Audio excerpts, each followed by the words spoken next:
Donc, bonjour à toutes et à tous.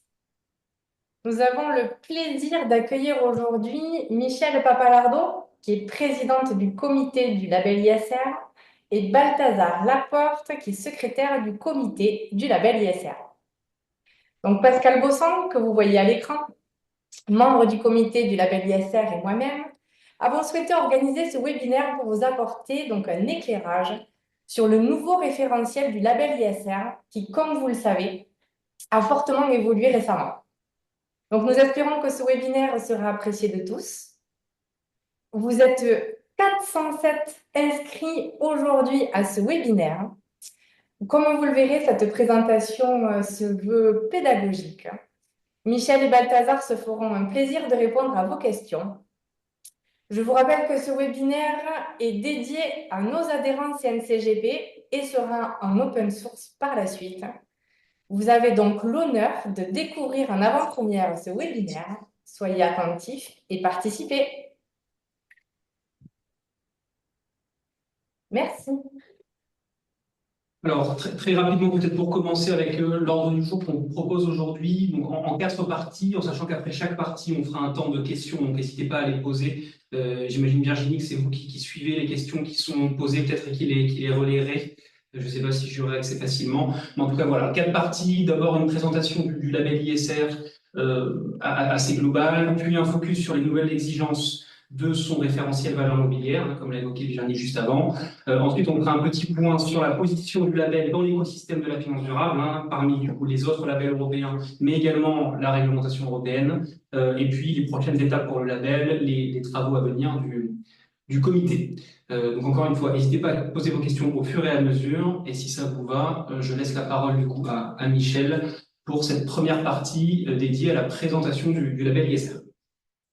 Bonjour à tous, ravi de vous retrouver, ravi d'essayer de vous expliquer un peu mieux ce qu'est ce fameux label ISR et pourquoi il a évolué, où on en est aujourd'hui, etc. Donc n'hésitez pas à poser toutes les questions qui vous passent par la tête, on essaiera d'y répondre. Alors d'abord, comme vient de le dire Balthazar, quelques mots de présentation générale pour repositionner le label ISR. Le label, c'est quoi d'abord? Qu'est-ce que c'est qu'un label, tout à fait, tout simplement? Le label, normalement, c'est un signe de qualité. Donc, il est délivré par un tiers. On y reviendra, c'est vraiment une des forces des labels, d'une manière générale. Il est délivré par un tiers, et ce tiers, c'est lui qui garantit que le produit est bien conforme. Conforme à quoi? En ce qui nous concerne, conforme au référentiel, d'une manière générale, conforme à un cahier des charges spécifique qui a été arrêté. Pour nous, c'est donc le référentiel. Ce label a pour objectif de permettre aux bénéficiaires du label de se différencier des autres, hein, de la concurrence de manière générale, et dans l'autre sens, ça permet aux consommateurs d'identifier facilement les produits et les services qui sont labellisés, donc qui ont une certaine qualité, qui correspondent au cahier des charges ou au référentiel. Alors, si on reprend la même chose pour le label ISR, donc le label ISR il a été créé en 2016 par le ministère de l'économie et des finances. C'est donc un des premiers outils vraiment de finances durables adoptés et mis en œuvre par le gouvernement français, par l'État français. Donc ce label ISR, il a pour objectif d'identifier les fonds d'investissement qui mettent en œuvre une démarche ESG ambitieuse, bien entendu. Vous allez voir, il faut faire plein de choses, donc c'est pas juste le fait d'avoir une démarche ESG. Avec pour nous un objectif très précis, c'est que cette démarche soit équilibrée, c'est-à-dire qu'on travaille à la fois sur l'environnement, sur le social et sur la gouvernance. Hein, on est bien dans l'ESG. J'insiste un peu, vous verrez, quand on comparera le label ISR avec d'autres labels, on verra que justement, tous ne sont pas sur cette recherche d'équilibre dans les trois piliers de l'ESG. Les fonds labellisés donc, visent à concilier bien sûr la performance financière, hein, c'est le cas de tous les fonds, c'est une obligation de toute façon, et la performance ESG en investissant dans des entreprises ou dans des actifs immobiliers, puisque nous avons aussi une version immobilière dont on vous parlera moins aujourd'hui, mais sur laquelle on pourra revenir une autre fois. Il y a aussi une version immobilière. Donc, en investissant dans des entreprises ou dans des actifs immobiliers qui ont une démarche de développement durable, participent au développement durable dans l'ensemble des secteurs d'activité. Donc, on n'est pas non plus thématique, on n'est pas spécifique à tel ou tel type d'activité. On peut avoir des fonds ISR, bien sûr, dans l'environnement, dans l'énergie, mais ça peut être aussi dans le social, ça peut être des fonds dans la santé, ça peut être des fonds dans l'éducation. Enfin, voilà, on est très ouvert, en fait, et c'est ça qu'il faut bien avoir en tête, je pense, dans vos activités, puisque moi, je pense bien sûr à vous avec vos activités de conseil aux investisseurs et aux épargnants. Donc, ce label ISR, il est attribué au terme d'un processus, hein, c'est strict, par des organismes tiers indépendants, de manière à constituer un repère simple, enfin on l'espère, pour les épargnants. Vous allez voir, le référentiel n'est pas simple, donc les sociétés de gestion ont du travail à faire, mais l'idée, c'est que les épargnants puissent se dire, bon, ben, puisque j'ai un fonds labellisé ISR, je sais qu'il participe à une économie plus durable, d'une manière équilibrée, et donc ça m'intéresse. Bien, ça ne m'intéresse pas. Mais pour ceux qui recherchent ce genre de choses, ce genre de fonds, c'est une manière de repérer tout de suite les fonds qui peuvent les intéresser. Alors, très rapidement, l'historique pour que vous compreniez pourquoi on a évolué. Donc, comme je disais, il a été créé en 2015-2016. Hein, on hésite là sur le. L'idée vient de 2015 et il a été créé en 2016 par le ministère chargé des Finances pour répondre aux objectifs de l'accord de Paris. Je vous rappelle, l'accord de Paris, après la COP 21, disait dans son article 2, et c'était une de ses spécificités, vraiment quelque chose de nouveau, disait que les flux financiers doivent être compatibles avec un profil d'évolution vers un développement à faible émission de gaz à effet de serre. Bon, c'est pas très français, mais c'est parce que tout ça, c'est de la traduction de texte et puis de la négociation au mot pour mot. Mais donc, c'était la première fois qu'on disait la finance doit participer à la lutte contre le changement climatique. En clair, c'est ça que ça veut dire. Et donc, doit avoir une démarche de développement durable. Le marché de la finance durable avait commencé à se développer sérieusement. Donc, on avait plein d'initiatives, mais il n'y avait rien d'un peu organisé, il n'y avait rien de normé. Et donc, c'était l'intérêt du label, c'était d'essayer de mettre un peu de normes, d'ordre volontaire, bien entendu, j'y reviendrai, dans ce développement de la finance durable. Des attentes de plus en plus importantes sont apparues en fait de la part des épargnants au fur et à mesure que la finance durable se développait. Et donc, on a eu besoin précisément d'aller vers des choses encore plus précises et encore plus exigeantes. Et c'est pour ça que nous avons fait évoluer là, fin 2023, après un travail de 2 ans quand même, le référentiel. Donc, on a toujours un label ISR, comme vous le voyez, le logo a changé, mais sur le fond, pas le nom, ni le principe. Ce qu'on a fait évoluer, c'est l'exigence, voilà, de la démarche ESG qui doit être portée par les fonds labellisés. Alors, très rapidement, la gouvernance, comme je vous le disais, on a revu tout ça, la gouvernance, enfin, je ne vous disais pas ça, mais le résultat des nouveaux travaux, c'est qu'on a modifié la gouvernance en 2021, on a nommé un nouveau comité du label ISR, donc celui que je préside aujourd'hui, très ouvert, avec des personnalités connaissant bien la finance durable, dont Pascal Bossan, que vous connaissez très bien aussi. Et avec ce nouveau comité du label, on a travaillé donc à modifier le référentiel, puisque comme vous le voyez sur ce petit dessin, le comité du label avec des sous-comités, avec bon, voilà, tout un tas d'experts qu'on fait travailler sur nos sujets, finit par prendre un certain nombre enfin, prendre des propositions en fait, parce que comme vous le voyez, on propose des évolutions au ministère des Finances. Et c'est le ministère des Finances qui va décider, choisir parmi nos propositions celle qui va retenir. On y reviendra tout à l'heure. En l'occurrence, il a retenu celle qu'on proposait, donc il n'y avait pas de problème particulier. Mais il aurait pu ne pas le faire. Et dans l'autre sens, c'est le ministère des Finances qui nomme les membres du comité du label ISR, qui sont donc chargés à la fois de faire des propositions pour que le référentiel évolue, mais aussi de veiller à ce que les auditeurs soient nommés, fassent bien leur travail, à ce que la communication soit bien faite, à ce que la pédagogie pédagogie soit bien faite, ce qu'on essaie de faire aujourd'hui, par exemple. Voilà, on a une responsabilité globale sur le développement du label ISR. Donc, le label est attribué aux fonds qui en font la demande, bien entendu, et qui respectent le référentiel. Il est attribué pour 3 ans à l'issue d'un audit. On appelle l'audit initial, hein, quand il commence à être labellisé pour la première fois. Cet audit est très approfondi, on vérifie bien qu'ils font tout ce qui est prévu dans le référentiel. Et ensuite, tous les ans, il y a un audit de suivi réalisé pour vérifier que entre cet audit initial et la vie du fonds, vous savez mieux que moi encore que le fonds, les fonds, ça évolue, mais il faut que la stratégie du fonds ne change pas, c'est-à-dire que les raisons pour lesquelles on l'a audité à l'origine soient maintenues pendant, alors on va faire cet audit de suivi 2 fois, et ensuite on renouvelle le label. Donc le label est attribué pour 3 ans. Chaque année, on vérifie qu'il n'y a pas de dérapage, on va dire ça comme ça, mais tous les 3 ans, on refait un contrôle complet et on peut ne pas redonner le label, bien entendu, si le référentiel n'est pas appliqué. Voilà. Aujourd'hui, on a 3 certificateurs indépendants qui sont donc reconnus par le ministère des Finances pour délivrer ce label.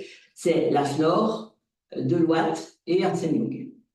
C'est pas forcément les seuls, on va travailler, réfléchir, on en aura peut-être d'autres, mais enfin pour le moment, il faut avoir en tête que ce sont les 3 qui sont sur cette activité spécifique de délivrance du label ISR.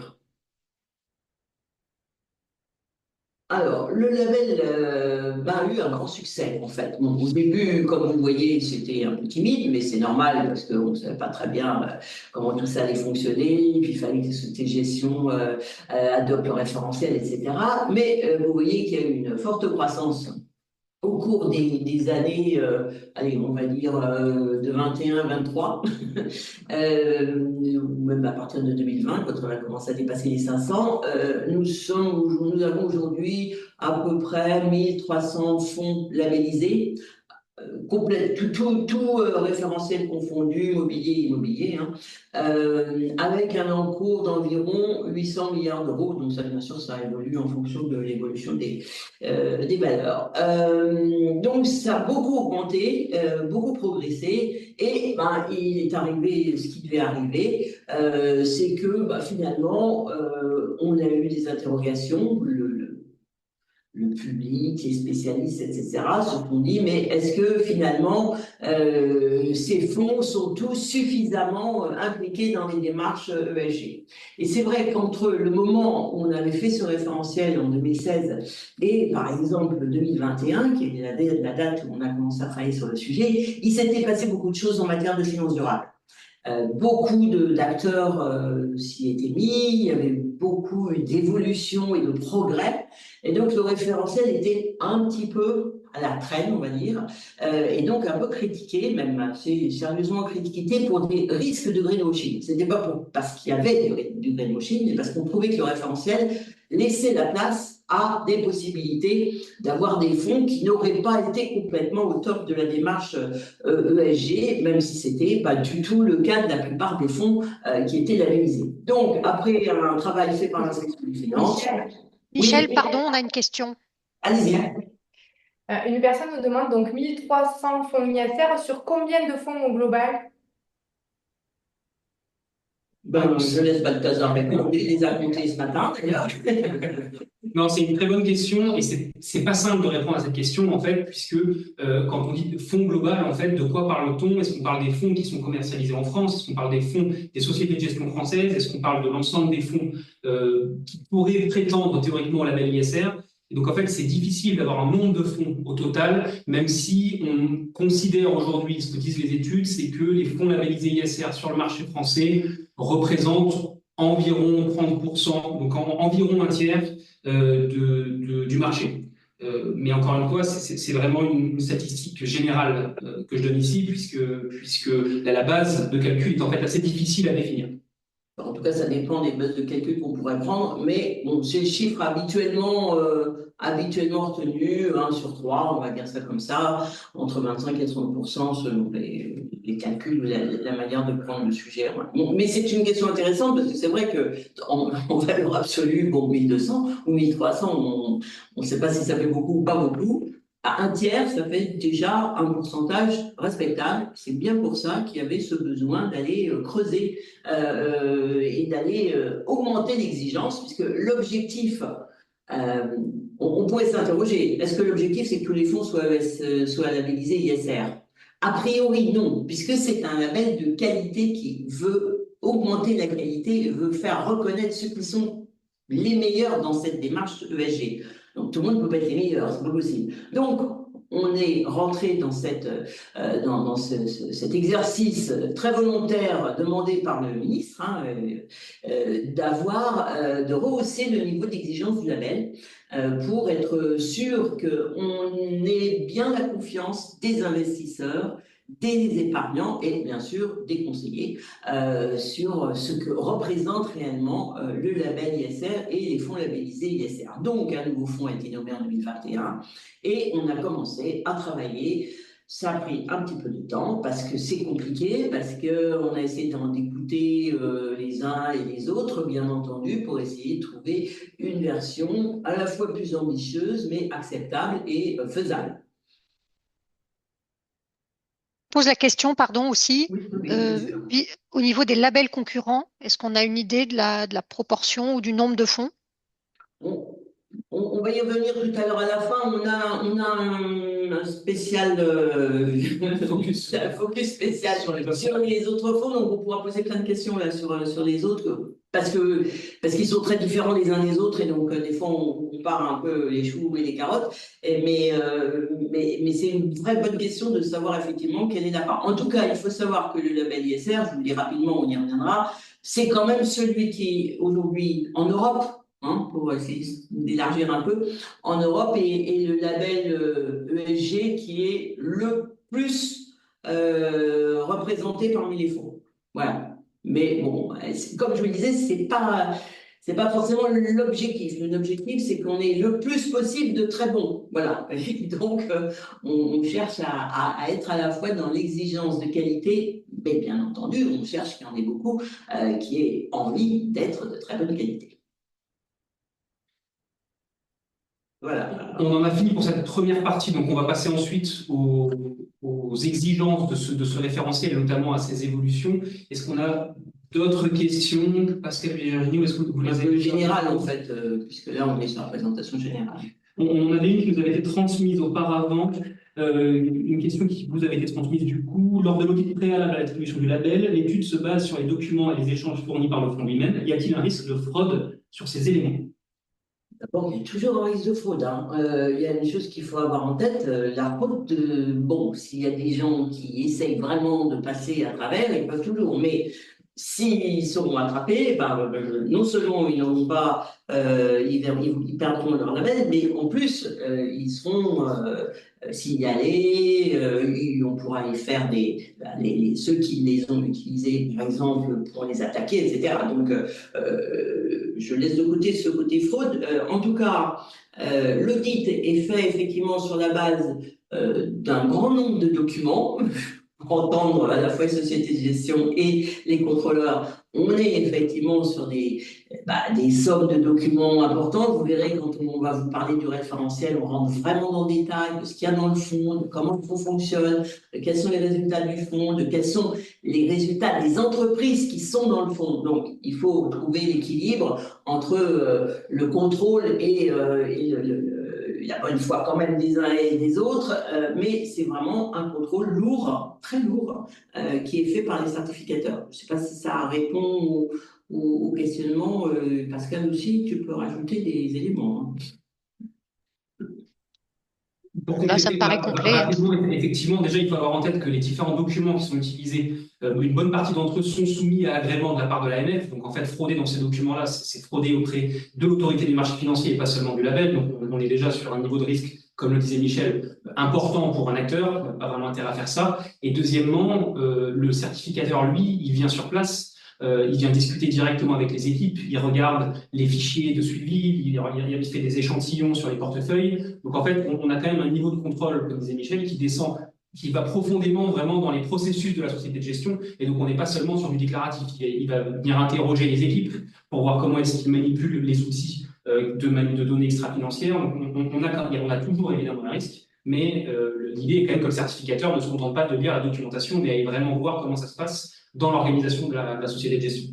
Et le label ISR, il est sous j'allais dire le feu, mais en tout cas un grand intérêt des ONG, notamment de celles qui sont spécialisées en finances durables, qui sont très attentifs, hein, bien sûr, à ce que fait le comité du label, mais aussi à ce que font les fonds labellisés. Et donc, les risques de dérapage, et on a vu un certain nombre de discussions sur le sujet précédemment quand je vous parlais de greenwashing, qui peuvent ressortir parce que le concurrent, parce que le client, parce que je ne sais pas qui trouve qu'il y a quelque chose qui ne va pas et que ça se sait très vite et c'est repris très vite. Donc vraiment, le risque de greenwashing, c'est quelque chose d'important pour les fonds. J'en profite d'ailleurs pour en parler parce que dans les années passées, il y a certainement eu des gens qui n'étaient pas complètement nets, mais beaucoup de critiques qui étaient faites au fond sous l'angle greenwashing, c'était pas parce qu'ils ne respectaient pas le référentiel.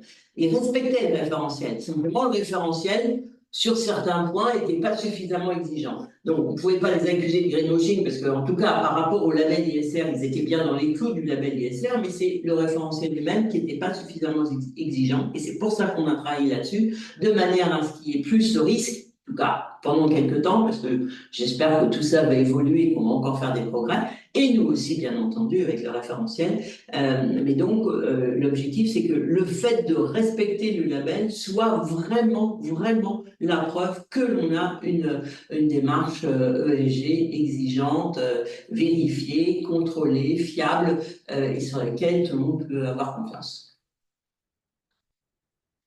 Si ça vous va, je propose de passer maintenant à la deuxième partie, donc qui concerne ces fameuses nouvelles exigences qui ont abouti des travaux du comité sur la valeur mobilière. Alors, je vais assez rapidement là-dessus, mais pour que vous ayez en tête, donc l'ensemble des règles qui doivent être respectées par les fonds pour avoir le label ISR, elles sont décrites et détaillées dans son référentiel, donc c'est ce fameux cahier des charges, qui lui-même est réparti sur 6 piliers. Donc il y a 6 grands piliers sur lesquels le certificateur va venir regarder ce que fait le fonds. Le premier, c'est sur ses objectifs, hein, concrètement. Et pourquoi est-ce que le fonds souhaite mettre en œuvre une méthodologie et une prise en compte des critères dans l'environnement social et gouvernance. Donc ça, c'est un pilier assez général. On a un deuxième pilier un peu plus précis où on rentre vraiment dans des exigences relatives à la méthodologie d'analyse ESG. Donc concrètement, comment est-ce qu'un analyste, un gérant, comment est-ce qu'un fonds analyse une entreprise sous l'angle ESG? Donc il y a toute une partie d'analyse financière, mais du coup il y a aussi une analyse supplémentaire sur l'angle extra-financier de chacune des entreprises. Et donc là, même chose, il y a des exigences dans le label d'analyse du plan de transition, d'analyse des 3 piliers environnement, social, gouvernance. Donc ça, c'est dans ce deuxième pilier. Ensuite, il y a un troisième pilier qui vient plutôt s'intéresser à la prise en compte de l'ESG au niveau du portefeuille. Donc là, l'idée, c'est de s'assurer que lorsqu'un fonds dit qu'il met en place une stratégie ESG, eh bien, ça a bien un effet significatif sur la construction de son portefeuille, que ce n'est pas quelque chose de complètement à côté qui, au fond, n'a pas d'effet sur les entreprises sélectionnées. Là, le but, c'est de mettre en place des critères pour prouver que le fonds, c'est un vrai élément de prise de décision d'investissement. Ça, c'est le pilier 3. On a ensuite un pilier numéro 4 qui s'intéresse au sujet engagement actionnarial, donc engagement ESG et vote en Assemblée générale, hein, qui sont des piliers très importants de l'ISR et des outils très importants. Et ensuite, un pilier 5 sur la transparence. Là, l'idée, c'est de s'assurer qu'on ait bien une transparence auprès des investisseurs et puis des contrôles qui sont en place. Et puis, un dernier pilier plutôt de suivi des performances et de reporting. Donc ça, c'est les 6 grands piliers. Et donc, comme le disait Michel juste avant, ont été lancés du coup en 2021 des travaux importants de revue du référentiel. Et donc, c'est ce qu'on va voir maintenant. Qu'est-ce qui change aujourd'hui et qu'est-ce que le nouveau référentiel permet de garantir? Juste avant ça, je ne refais pas tout le déroulé, évidemment, mais l'idée, comme on l'a dit, hein, les travaux ont commencé fin 2021 et ont abouti en mars 2024 à l'entrée en application du nouveau référentiel. Donc, c'est un process qui a pris du temps notamment parce que le comité a porté une attention particulière à associer toutes les parties prenantes, à travailler en transparence, à faire des consultations. Donc, il y a eu plusieurs phases, des phases avec des groupes de travail, avec des experts de place, puis des consultations, puis des discussions avec les équipes du ministre. Donc voilà, c'est un process qui a pris du temps parce qu'il y a beaucoup de parties prenantes, que ce soit les sociétés de gestion, que ce soit les ONG, comme on disait tout à l'heure. Ce processus a été long de manière à vraiment avoir quelque chose qui prenne en compte l'ensemble des parties prenantes et donc qui ont abouti. Le nouveau référentiel est rentré en application en mars 2024, donc il y a quelques mois maintenant. Balthazar, on a juste une petite Oui, question de vocabulaire. Je pense bien que sûr. c'est pas inintéressant de rappeler le lien ou la différence entre ISR et ESG. C'est vrai qu'on a l'habitude d'utiliser des acronymes. Si on Tout à peut, pour fait. les moins Bien sûr, bien avertis, sûr. redéfinir C'est ces c'est une très bonne termes-là. question. Alors, l'ISR, c'est l'investissement socialement responsable, donc c'est un type d'investissement. Euh, c'est le fait, en fait, dans la gestion financière, de prendre en compte les enjeux extra-financiers. Et ces enjeux extra-financiers, ils sont très régulièrement répertoriés en trois grands piliers, qui sont les piliers ESG, justement, donc l'environnement, le social et la gouvernance, qui sont les piliers sur lesquels s'appuie l'analyse extra-financière. Et donc, concrètement, un fonds classique, un gérant classique ne va faire que de l'analyse financière et prendre ses décisions d'investissement uniquement sur base de son analyse financière. Un gérant qui fait de l'ISR, donc l'investissement socialement responsable, va continuer à faire de l'analyse financière, c'est ce que disait Michel tout à l'heure, hein, quand on fait de l'ISR, on cherche quand même une rentabilité financière, mais va également intégrer une analyse extra-financière, donc comment est-ce que l'entreprise se comporte sur ces trois fameux piliers, sur l'environnement, le social et la gouvernance. Donc l'ISR s'appuie en quelque sorte sur les piliers ESG pour son analyse. Profite, on a une autre question avant que vous démarriez l'évolution du référentiel. Qui finance le label ISR?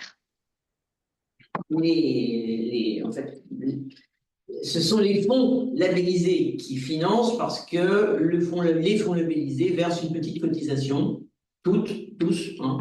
Et cette petite cotisation, eh ben, elle sert alors à financer le secrétariat. Le secrétariat, c'est Balthazar, mais il n'est plus complètement tout seul, mais ils sont deux pour le moment, donc c'est presque tout seul, donc c'est vraiment des dépenses très faibles. On finance aussi avec ces cotisations toute la communication et on va faire de la communication à partir de l'année prochaine forte sur ce nouveau label. Donc j'y reviendrai aussi tout à l'heure à la fin. On est aussi en train de travailler sur un outil informatique qui va nous permettre d'avoir beaucoup mieux qu'aujourd'hui une connaissance précise de ce qu'il y a dans chacun des fonds, de manière à pouvoir bien comprendre ce que recouvrent les fonds ISR, éventuellement pouvoir les comparer, etc. Donc ça, c'est aussi, bien sûr, vous l'imaginez, quelques dépenses. Voilà, c'est comme ça que ça fonctionne, on va dire tout simplement. Préciser que tous les membres du comité sont bénévoles. Ah oui, j'ai pas dit justement qu'on finançait pas le comité. Le comité n'est pas financé. On est tous des bénévoles. Absolument, tu as raison, Pascal. C'est pas que ça ne nous occupe pas, hein, mais voilà. Je vous propose du coup de faire un point sur ces nouvelles exigences, hein, justement, donc, comme je le disais, qui sont l'aboutissement de 18 mois de travaux du comité. Alors, on ne va pas rentrer dans le détail, évidemment, des nouvelles exigences, sauf si vous avez des questions spécifiques, évidemment. Là, l'idée, c'est de vous montrer dans les grandes lignes les trois grands axes en fait, d'évolution qui ont été mis en place. D'abord, le premier objectif du comité, c'était de renforcer l'exigence de sélectivité pour les fonds et de réaffirmer cette nature généraliste du label. Il y a eu des confusions, notamment dans la communication, beaucoup de discussions autour de la partie environnementale, mais voilà, le comité était très attaché au fait de réaffirmer que c'est un label généraliste qui s'intéresse autant à l'environnement, au social et à la gouvernance. Le deuxième pilier, c'est d'exiger que chaque fonds soit dans une logique de double matérialité et de s'assurer de la cohérence vraiment entre sa stratégie, ses objectifs et ses indicateurs. Donc ça, on y reviendra juste après, notamment sur cette notion de double matérialité. Et si vous avez des questions, n'hésitez pas.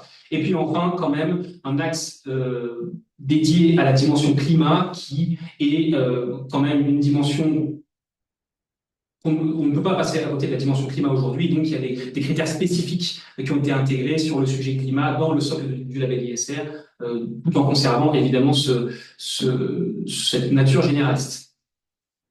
Alors, sur ce premier axe, quelles sont les grandes évolutions du label? D'abord, je l'ai dit, un renforcement de la sélectivité. Jusqu'à présent, dans le label, il y a une des exigences qui est de dire les fonds, en fait, ils doivent prendre leur univers d'investissement, donc c'est toutes les entreprises dans lesquelles ils peuvent investir, et devaient jusqu'à présent en retirer 20%. C'était ce fameux taux de sélectivité, en exclure 20%, les 20% les moins bonnes entreprises, soit parce qu'elles sont exclues, soit parce qu'elles sont mal notées. Et donc, cette exigence, elle passe de 20 à 30%. Donc, le but, c'est que eh bien, les fonds, petit à petit, se concentrent de plus en plus sur les meilleures entreprises de leur univers d'investissement. Ça, c'est le premier point. Le second point, c'est d'exiger que dans cette fameuse analyse ESG, dont on parlait tout à l'heure sur cette question, quand j'analyse une entreprise sur la partie extra-financière, je vais analyser son effet sur l'environnement, sur le social et sa gouvernance. Eh bien, ce qu'a souhaité le comité, notamment pour réaffirmer la nature généraliste du label, c'est de s'assurer que les fonds considèrent les 3 piliers de façon équilibrée.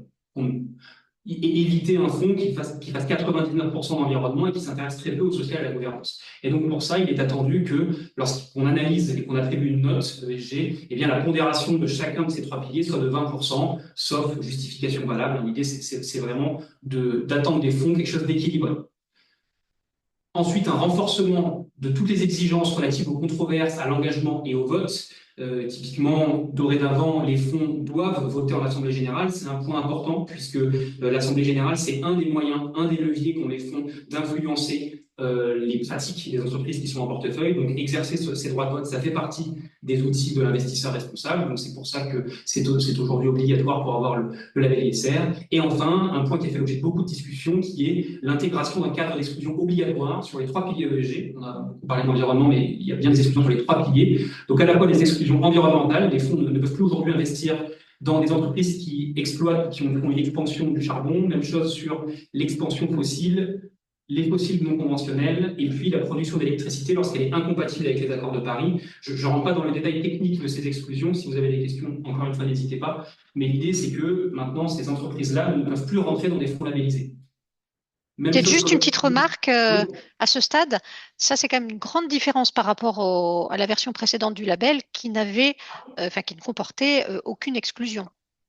Tout à fait. Tout à fait. C'est nouveau pour les fonds et ça a fait l'objet de beaucoup de travail de plage justement pour à la fois identifier les enjeux qui devaient être traités, mais aussi la façon où mettre le critère d'exclusion. Est-ce que les fonds ont accès à la donnée nécessaire pour identifier les entreprises qui sont exclues? Donc c'est effectivement une nouveauté importante du nouveau label. Je complète sur ce point. Comme je le disais tout à l'heure, ça fait partie des choses qui étaient critiquées. Parce qu'effectivement, quand on regardait le référentiel, on disait, vous empêchez pas, si, ça et ça. Non, effectivement, on l'empêchait pas, mais c'était la démarche ESG qui devait être de qualité et qui devait conduire à faire des exclusions. Et en fait, quand on regarde ce qu'on a fait, bien entendu, avant de faire toutes ces évolutions, quand on regardait la composition des fonds, on s'apercevait que, de même, beaucoup de fonds, la plupart des fonds avaient fait des exclusions.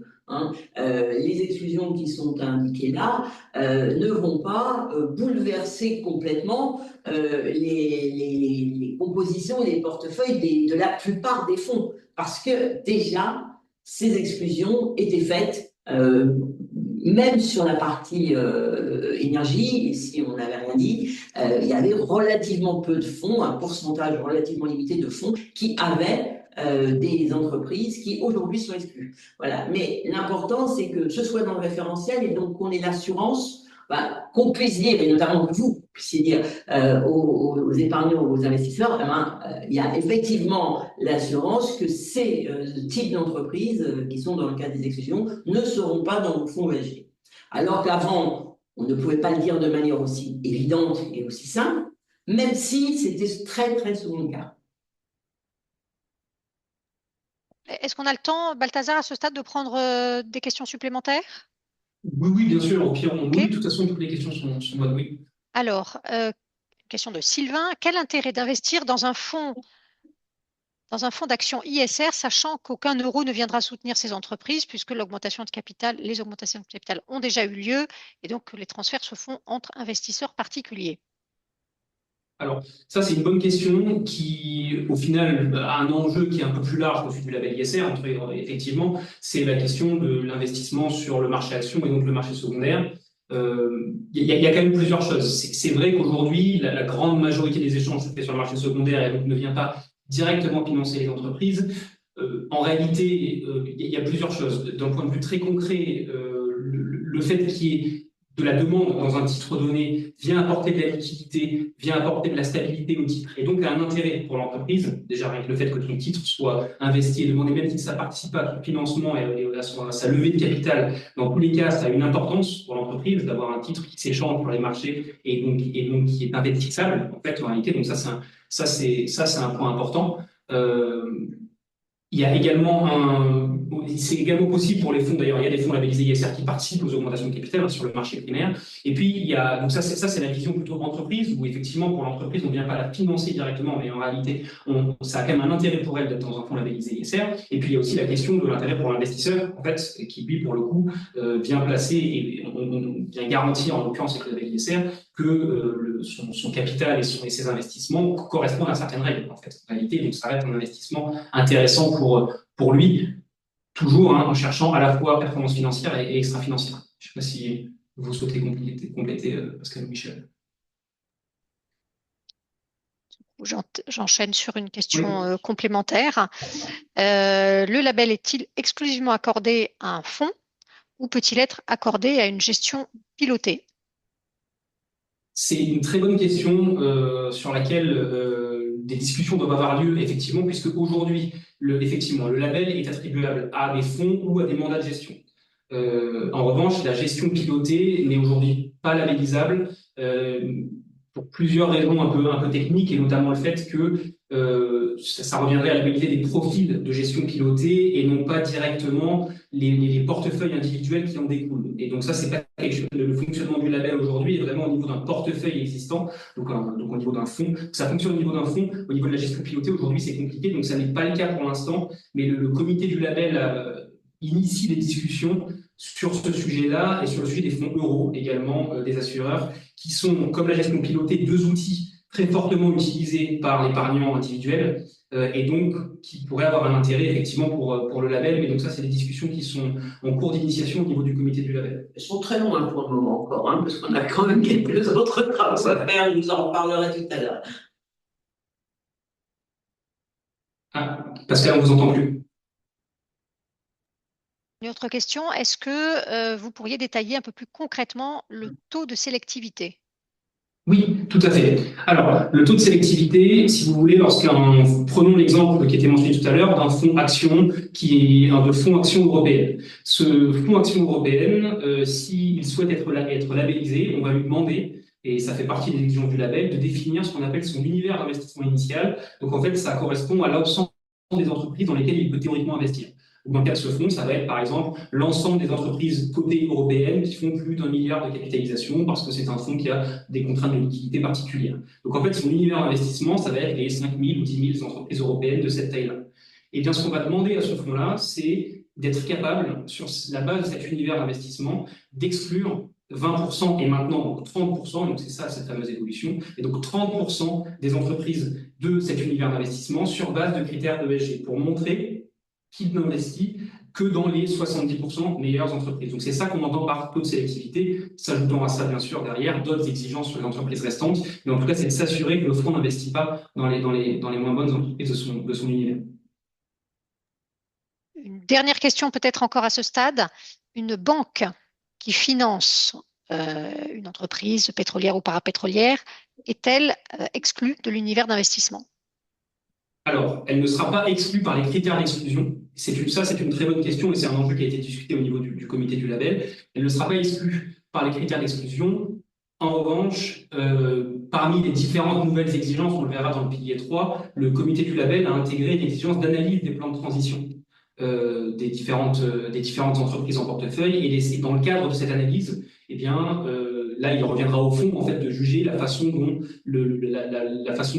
la banque fait le choix de financer l'économie et de ce qu'elle fait le choix de financer va avoir comme effet sur son alignement potentiel avec les objectifs de l'accord de Paris et donc faire un choix d'investissement. Mais en tout cas, le label, aujourd'hui, non, n'exclut pas les banques qui financent des entreprises. L'exclusion se positionne vraiment au niveau des acteurs eux-mêmes qui développent des nouveaux projets, qui exploitent des fossiles non conventionnels ou du charbon. Voilà, et là, je pense qu'on peut reprendre la présentation. On a pris un peu de retard, mais c'est pas grave, je pense que c'est des questions importantes.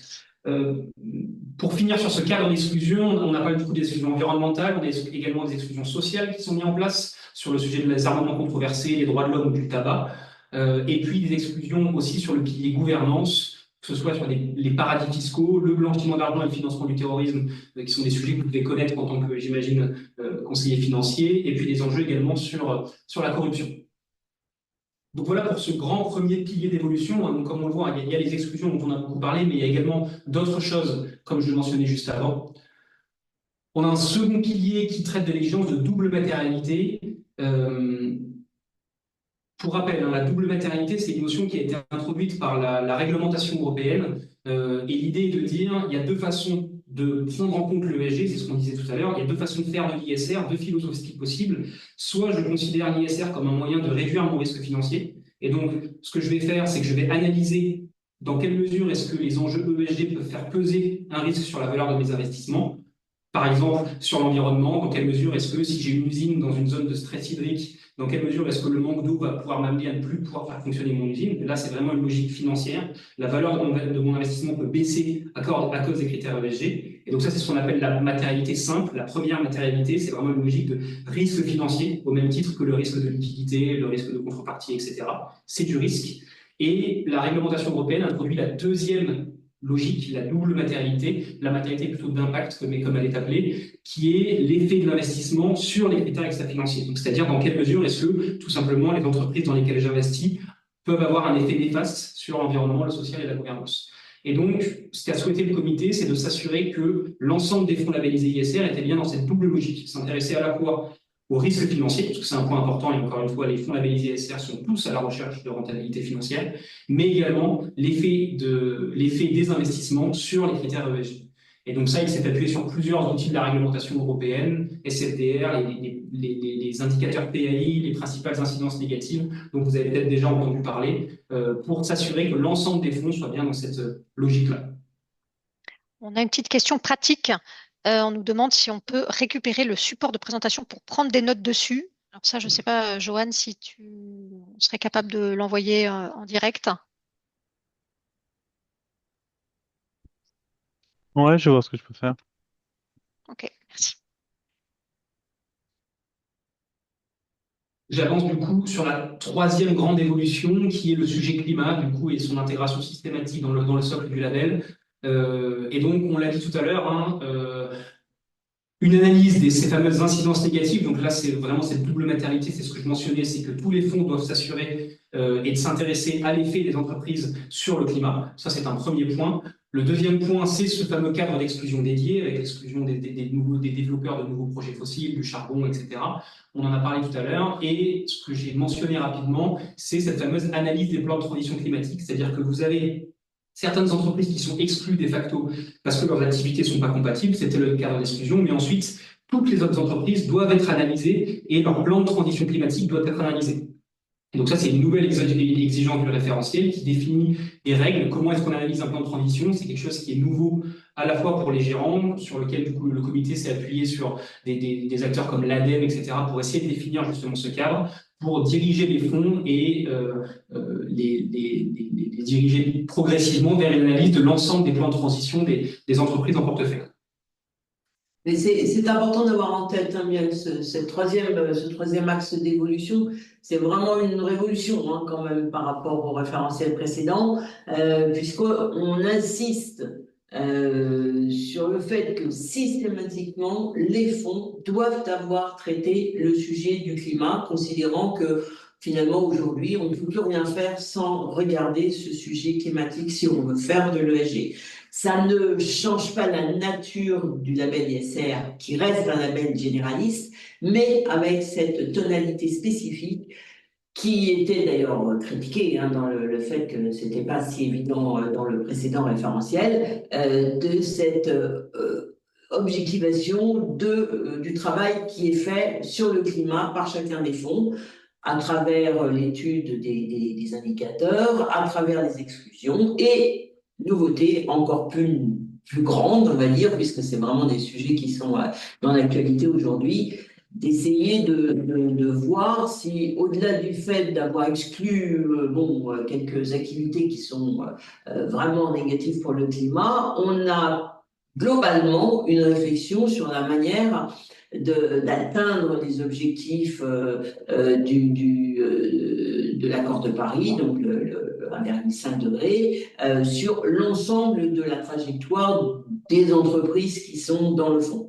C'est un travail très particulier sur lequel on est en train de travailler activement et on espère bien avec le label faire évoluer justement ces préoccupations, puisqu'il ne s'agit pas seulement d'avoir des investissements dans les activités qui sont bonnes pour l'environnement, bonnes pour le climat, mais c'est de faire évoluer toutes les activités économiques, le bâtiment, le transport, l'agriculture, l'industrie, tout ce que vous voulez, vers un impact moindre sur le climat.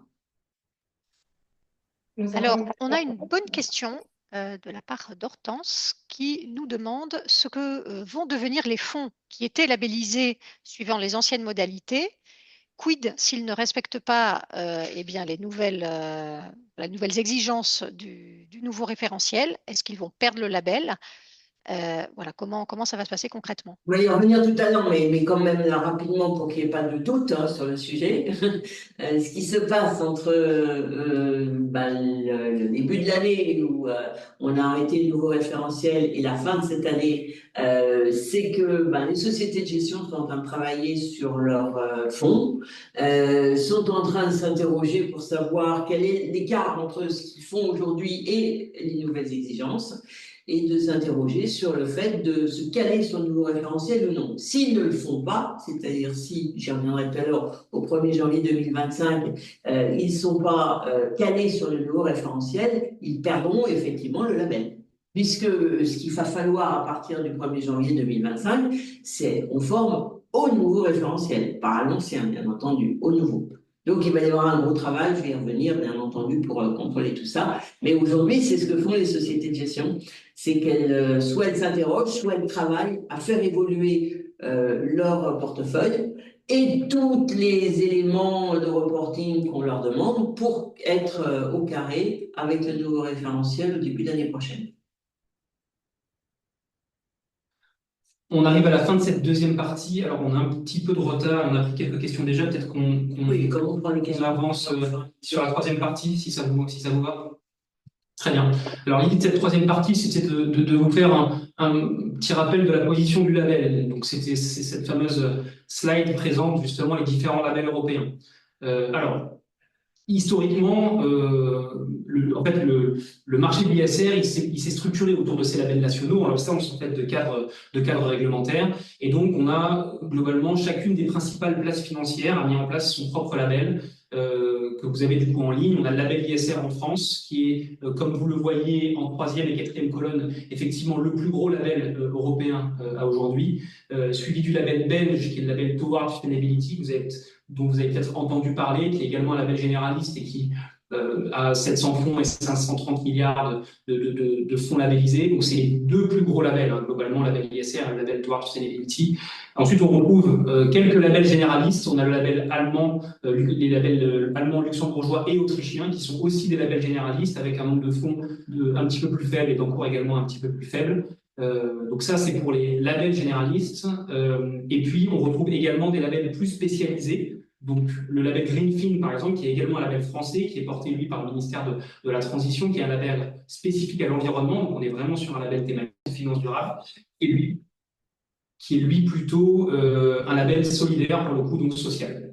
Comme vous le voyez sur les deux dernières colonnes, elles présentent la présence ou non de cadres d'exclusion obligatoires de ces labels. Ce que vous voyez, donc quand c'est en vert, ça signifie qu'il y a bien des exclusions qui sont obligatoires. Globalement, aujourd'hui, l'ensemble des labels sont soit en cours de réflexion sur le sujet, c'est le cas de Finansol, soit ont déjà mis en place un cadre d'exclusion obligatoire.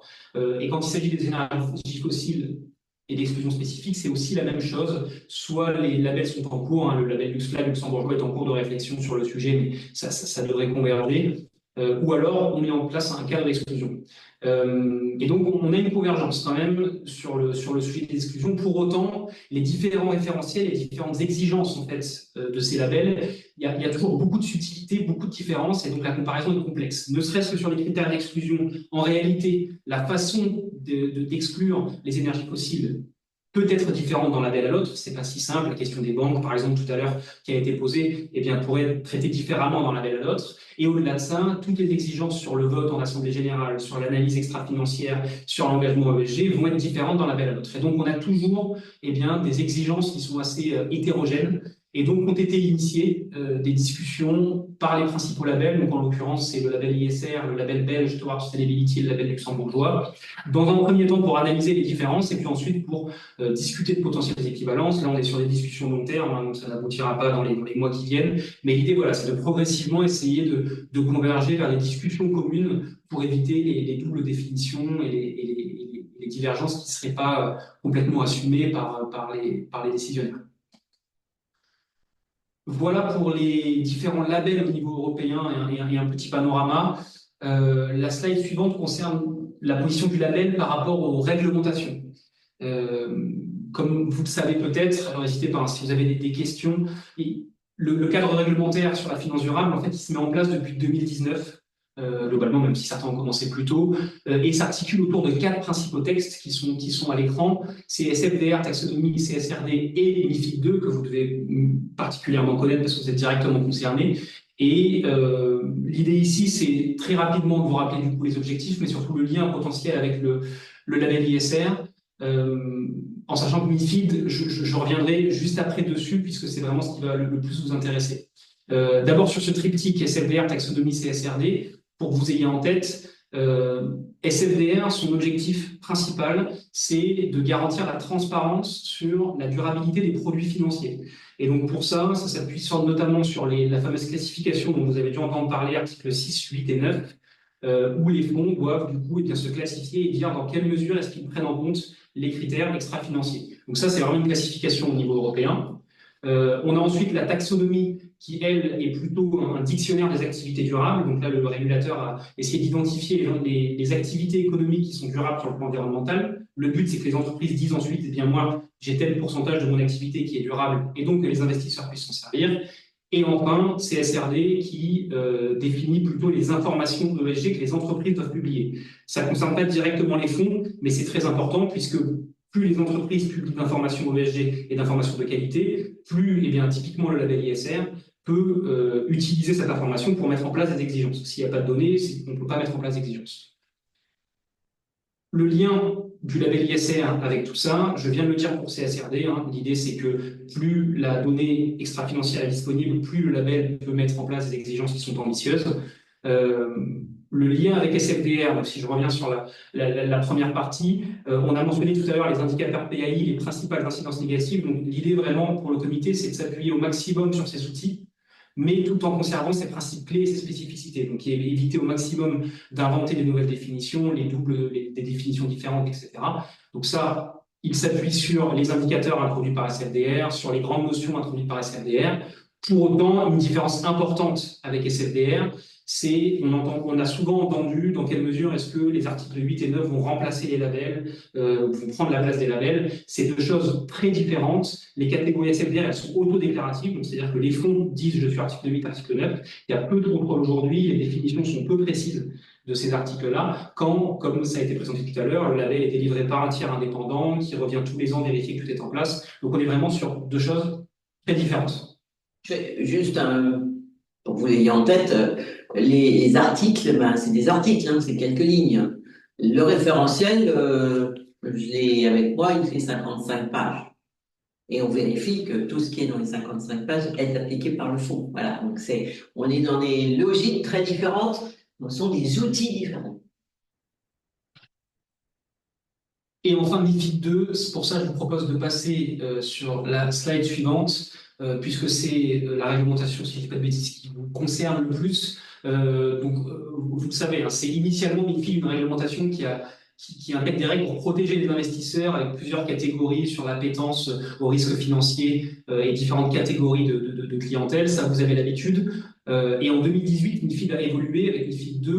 Et parmi tout ça, eh bien, une évolution, puisque les conseillers financiers, donc vous, devez maintenant eh bien, prendre en compte les préférences en matière de durabilité des investisseurs. Et donc pour ça, en fait, MiFID introduit 3 catégories, c'est ces fameuses 3 questions que vous devez, j'imagine, avoir en tête pour les clients qui ont des préférences de durabilité, c'est les produits qui ont une part minimale d'investissement aligné à la taxonomie, dont je parlais juste avant, les produits qui ont une part minimale d'investissement durable au sens de SFDR. Donc la notion d'investissement durable, elle est un peu différente de la notion de l'alignement à la taxonomie européenne. C'est des complexités un peu techniques, mais qui sont quand même importantes, puisque MiFID typiquement s'appuie dessus. Et la troisième catégorie de produits, c'est ceux qui prennent en compte les principales incidences négatives en matière de durabilité.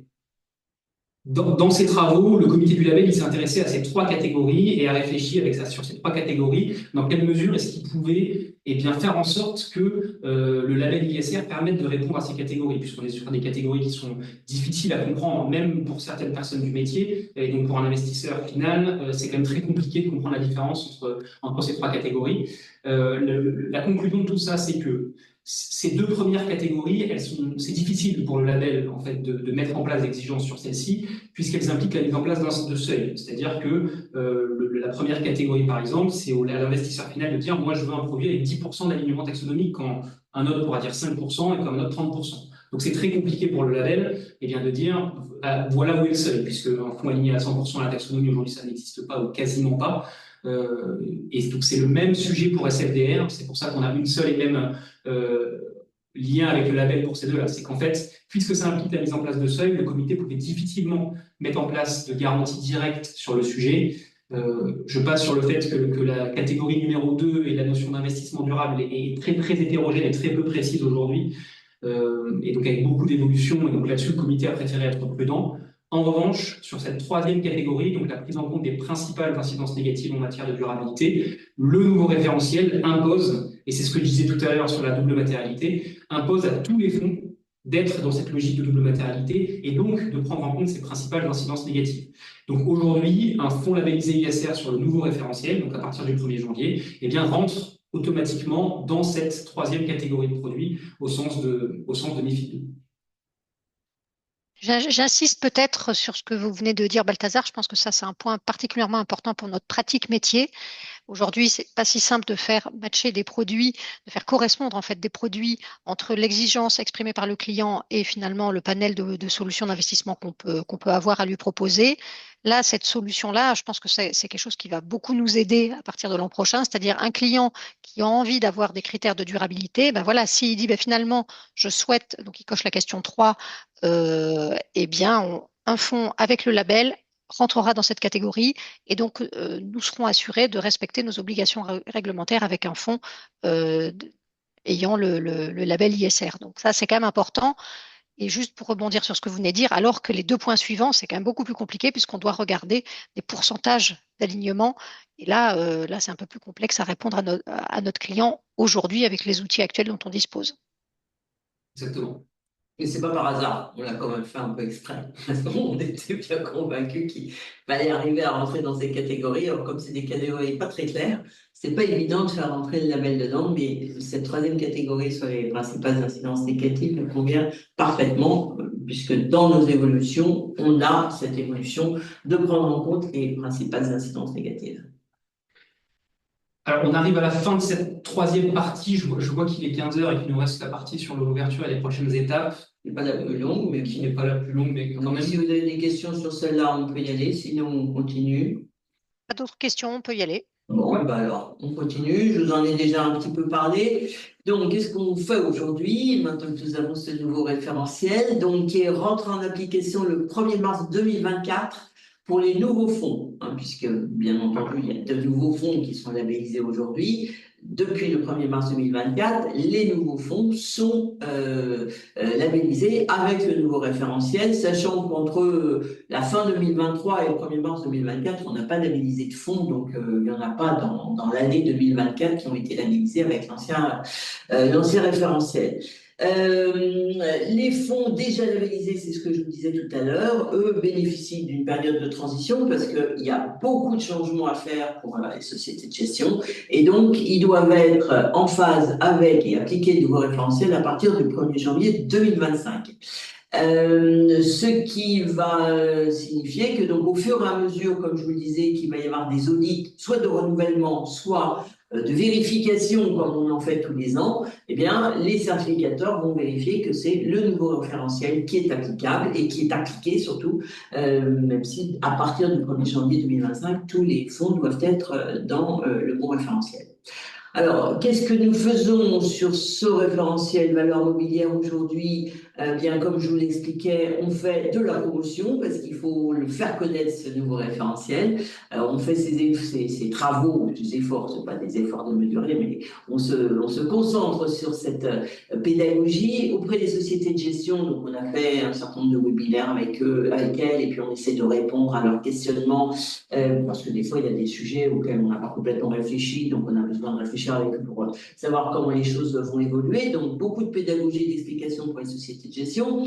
Pour les conseillers financiers, bien entendu, aussi des actions de pédagogie, comme on le fait aujourd'hui, comme on essaye de le faire dans vos revues, dans vos journaux, dans vos magazines, etc. Et puis, on est à disposition pour faire d'autres actions, bien entendu. Et puis aussi avec le grand public, parce que à partir du 1er janvier 2025, on va pouvoir dire au grand public, si vous avez un fonds labellisé ISR, il va être comme ci ou comme ça, il aura des exclusions, il aura cette dimension climat, il sera plus sélectif, etc., etc.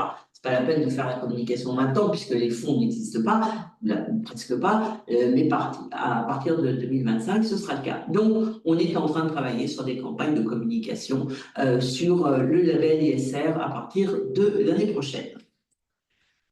Par ailleurs, on travaille sur d'autres évolutions du label parce que, comme on l'a dit depuis le début, on a beaucoup travaillé sur le référentiel sur les valeurs mobilières et les valeurs mobilières cotées. On a un label ISR sur l'immobilier depuis 2020, donc il a été créé postérieurement. Il est donc un peu plus moderne, on va dire. Il est déjà un peu plus exigeant et il est surtout adapté à l'immobilier. On a aujourd'hui une centaine de fonds labellisés. Alors, je ne sais pas en pourcentage ce que ça fait, mais ça fait pas mal de fonds, peut-être un peu plus que les 30% de... Sur le marché immobilier. Oui, sur le marché immobilier. Oui, un petit peu plus. Un petit peu plus que les 30%, peut-être 40%. Mais bon, voilà, une centaine de fonds labellisés avec le label ISR.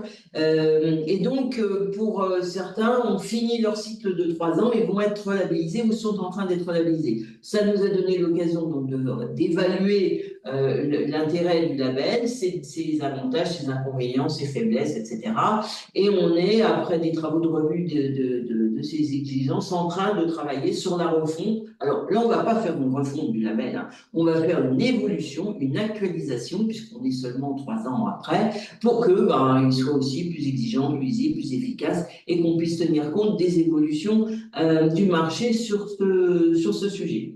D'ailleurs, j'en profite pour dire que sur le label ISR mobilier, on va aussi essayer de revenir sur le label tous les 2, 3, 4 ans, de manière à ce qu'il ne vieillisse pas, à ce qu'il suive vraiment l'évolution de la finance durable et qu'on puisse progressivement améliorer le référentiel et les exigences. Dernier point sur lequel on est en train de travailler aujourd'hui, ce sont les fonds de capital investissement.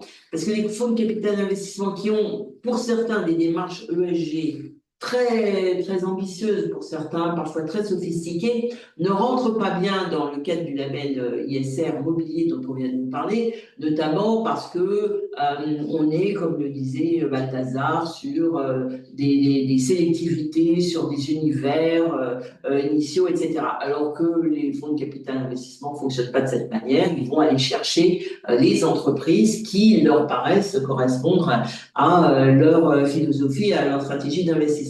Donc, il faut qu'on réfléchisse assez profondément à une évolution du label, ce qu'on est en train de faire pour essayer d'avoir un label ISR adapté aux valeurs non cotées. Voilà, et ça va peut-être prendre un petit peu de temps, mais on est dedans. Voilà. Je crois qu'il y a On a une question. Est-ce qu'on peut revenir sur le sujet des fonds en euros? Oui. C'est-à-dire, même si on en a un petit peu parlé rapidement, est-ce qu'un fonds en euros pourrait avoir le label ISR dans sa globalité ou peut-être pour des quotes-parts avec un pourcentage peut-être d'actifs labellisés ISR? Ou est-ce que vous en êtes sur ce sujet-là parce que le fonds en euros eh bien, représente une partie importante des investissements des clients? Alors, comme Michel le disait tout à l'heure, c'est des discussions qui sont naissantes sur le sujet du fonds euro. Il y a plusieurs sujets. Le premier point, c'est que le fonds euro, c'est souvent un fonds très complexe parce que très très large, avec énormément de lignes sous-jacentes. Euh, le constat, c'est que les différentes composantes d'un fonds euro, que ce soit des mandats, que ce soit des fonds immobiliers, que ce soit des fonds valeurs mobilières, des fonds obligataires, etc., sont chacun, toutes les briques qui le composent sont théoriquement labellisables. C'est-à-dire que il n'y a pas aujourd'hui d'actifs, sauf à la marge, qui ne sont pas labellisables dans les fonds euros. La question est de la labellisation de l'ensemble, effectivement. Donc ça, c'est vraiment un premier point. Il y a à la fois un sujet réglementaire, effectivement, mais aussi un sujet opérationnel, et donc la capacité des certificateurs à auditer un dispositif aussi complexe. Et puis se posera aussi la question ensuite de la propension des assureurs à faire labelliser leurs fonds euros, puisque comme vous le savez, c'est des fonds qui ont des principes de fonctionnement un peu particuliers au niveau de l'amortissement, etc., des gains, des investissements qui sont faits sur très long terme. Donc il y a aussi un sujet de faisabilité au niveau des assureurs. Est-ce que ça passerait, comme vous le dites, par un sous-ensemble? Est-ce que les assureurs peuvent avoir plusieurs fonds euros? Enfin voilà, il y a beaucoup de questions qui doivent se poser. Ce qui est sûr, c'est que l'intérêt que ça peut avoir, il est clair. Mais voilà, les discussions doivent encore avoir lieu et on est au tout début de ces discussions, que ce soit au niveau du comité du label et du ministère. C'est encore trop tôt pour, je pense, se positionner là-dessus. Je pense qu'on a fait le tour des questions. Je voulais juste peut-être finir par une remarque. On a effectivement, vous l'avez dit, beaucoup travaillé sur l'évolution de ce label. Je pense que les évolutions qui ont été annoncées ont été plutôt très bien perçues par les ONG qui ne sont pas toujours tendres de manière générale avec notre univers financier. Donc ça, c'est quand même plutôt une très bonne chose. Et l'objectif, c'est deux choses. C'est bien sûr que ce label nous facilite la vie en tant que professionnel parce que c'est facile à chercher, c'est très lisible. Le label ISR, c'est oui ou c'est non. Et vis-à-vis des clients aussi, l'objectif, porter encore plus de lumière sur ce label pour qu'il soit encore plus connu du grand public et qu'il soit un gage de confiance, de lisibilité. Donc c'est vraiment tout l'objet du travail qui a été fait par le comité ces 18 derniers mois. Tout à fait. J'ai pas insisté sur le sujet, mais il est clair qu'on va perdre des fonds, au moins dans un premier temps, hein. Il y a un certain nombre de fonds labellisés qui ne vont pas être relabellisés en 2025 parce qu'ils auront gardé des exclusions, parce qu'ils n'auront pas voulu, je sais pas, moi, s'intéresser à la double matérialité. Enfin, voilà, il y a plein de sujets possibles. Donc, on va voir, hein. C'est une question qu'on pose souvent, c'est on va en perdre combien? Eh ben, on n'en sait rien, on va voir. Je pense qu'il y aura un petit creux forcément, certainement, parce que ça demande vraiment beaucoup de travail. Et donc, pour les sociétés de gestion, surtout quand elles ont beaucoup de fonds labellisés, c'est pas toujours évident de suivre. Ce que je pense, c'est qu'on sera sur une courbe qui remontera parce que progressivement, des nouveaux fonds seront créés avec le nouveau référentiel. Et puis parce que certains fonds qui ne seront pas complètement au carré dans un premier temps leur deviendront. Donc voilà, mais ça, c'est la preuve qu'on est vraiment à la recherche d'une exigence supplémentaire et que les fonds ISR méritent la confiance des investisseurs et des épargnants. C'est ça qu'on cherche à faire. C'est un problème de confiance, de travailler sur la confiance de manière à ce que vous-même, d'ailleurs, en tant que conseiller, vous puissiez, en toute confiance, faire des recommandations sur les fonds. Après, tout dépend. Une fois que vous avez un fonds ISR, hein, comme je le disais tout à l'heure, ils peuvent avoir des thématiques très différentes, des rendements très différents. Bon, après, il y a plein d'autres choses à regarder, mais au moins sur la démarche ESG, vous avez une assurance. Petite information pratique, donc le support, ça y est, il est en ligne. Voilà, désolé de ne pas avoir pu vous le transmettre en live, mais en tout cas, il est en ligne en format PDF dans l'espace adhérent, onglet formation, sous-onglet visioconférence. Le replay sera aussi disponible à cet endroit. Et on a une petite suggestion d'un confrère qui nous dit pourquoi ne pas envisager des petits tutos de 2-3 minutes pour démystifier le label ISR avec différents concepts qui en découlent. Du coup, je vous laisse le mot de la fin. Michel ou Balthazar? Oh, bah, nous, on est ouvert à tout, hein. Au contraire, aux bons outils qui peuvent vous être utiles, donc ça, on pourra en reparler. S'il y a des points spécifiques sur lesquels il faut travailler, soit on les extrait de la vidéo, soit on les retourne. Il y a pas de difficulté. Nous, ce qu'on veut, c'est qu'effectivement, il n'y ait pas enfin, qu'il y ait la meilleure connaissance possible de l'outil et que tout ça soit le plus facile possible à utiliser pour vous. Là-dessus, évidemment, n'hésitez pas à nous faire remonter et n'hésitez pas à vous abonner à la page LinkedIn du label où, pour le coup, on met en place quand même une communication où on essaie de mettre en avant avec des formats un peu interactifs les nouvelles exigences du label, notamment sur LinkedIn. Donc, n'hésitez pas à vous ajouter à la page. Il y a ce genre de format, justement, où on essaie sur un carrousel de 3-4 slides de se prendre sur un concept, sur une exclusion une des exigences du label. Donc, n'hésitez pas à vous y abonner et à nous faire des retours, pour le coup, soit depuis LinkedIn, soit depuis le site internet du label. C'est nous qui sommes derrière, donc on est évidemment preneurs de vos remarques là-dessus. Eh bien, merci beaucoup. Merci Merci, à vous. Merci à merci à tous. tous pour ce moment. Merci Michel, merci Balthazar d'avoir répondu aux nombreuses questions de nos adhérents. Voilà, bah, Non, non, avec écoutez, plaisir. bonne, À À bientôt. bientôt. bon après-midi. Au Bon revoir. Également. après-midi, Au bonne revoir. rentrée.